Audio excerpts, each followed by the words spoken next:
പ്രിയപ്പെട്ടവരെ, വിഷ്ണുവിന്റെ ഈ സ്റ്റുഡിയോയിൽ നിൽക്കുമ്പോൾ ചൂരൽമലയിലെയും മുണ്ടക്കയിലെയും ഒരുപാട് ജീവിതങ്ങളെക്കുറിച്ച് നമുക്ക് ഓർമ്മ വരും. ഇന്ന് രാവിലെ നമ്മൾ കേട്ടൊരു മറ്റൊരു കഥയുണ്ടായിരുന്നു. CV അഭിജിത്തിന്റെ റിപ്പോർട്ടിൽ വേലപ്പനെക്കുറിച്ചും മണിയമ്മയെക്കുറിച്ചുമുള്ള കഥ. ചൂരൽമലയിൽ ദുരന്തമുണ്ടായ ആ രാത്രി വീട് വിട്ട് ഓടി ഇറങ്ങിയതാണ് മറ്റുള്ളവരെ പോലെ വേലപ്പനും മണിയമ്മയൊക്കെ. ആ വീട്ടിലേക്ക് ഇനി ഒരു തിരിച്ചുപോക്ക് അസാധ്യമാണ്. കാരണം ആ വീട് പൂർണ്ണമായും തകർന്നു. പക്ഷേ ഇവരൊന്നും ഇനിയും പുനരധിവാസത്തിന്റെ പട്ടികയിൽ ഉൾപ്പെടുകയോ അവർക്കൊരു പുനരധിവാസം സാധ്യമാണെന്ന് പ്രതീക്ഷിക്കുകയോ ചെയ്യുന്നവരല്ല. നമുക്ക് വേലപ്പന്റെയും മണിയമ്മയുടെയും ആ കഥയിൽ നിന്ന് കാണാം.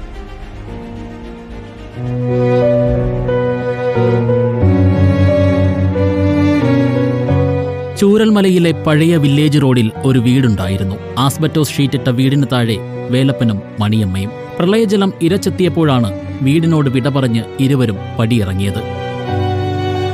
മഴ പെയ്തുകൊണ്ടിരുന്നപ്പോൾ രാത്രി ഞങ്ങൾ വീട്ടിൽ ഞങ്ങൾ രണ്ടുപേരുണ്ടായി. അന്ന് കിടന്നുറങ്ങി പിന്നെ രാത്രി ഭയങ്കര ബഹളം കേട്ടു.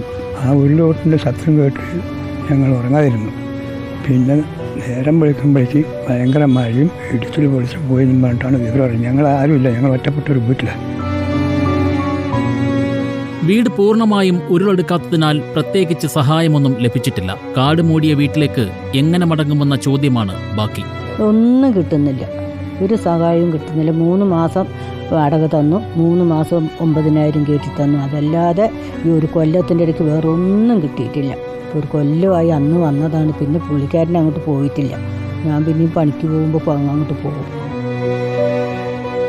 ചൂരൽമലയിലെ പേടിപ്പെടുത്തുന്ന ഓർമ്മകളിലേക്ക് ഇനി ഇവർക്ക് മടങ്ങിപ്പോകാൻ കഴിയില്ല. ആനയിറങ്ങുന്ന കാടുമൂടിയ വീട് താമസയോഗ്യവുമല്ല. സർക്കാരിൻ്റെ കനിവ് കാത്തു കഴിയുകയാണ് വേലപ്പനും മണിയമ്മയും. വീഡിയോ ജേർണലിസ്റ്റ് അതുൽ ആംബ്രയ്ക്കൊപ്പം reporter Abhijith Muzhakkunnu, in reporter, Wayanad.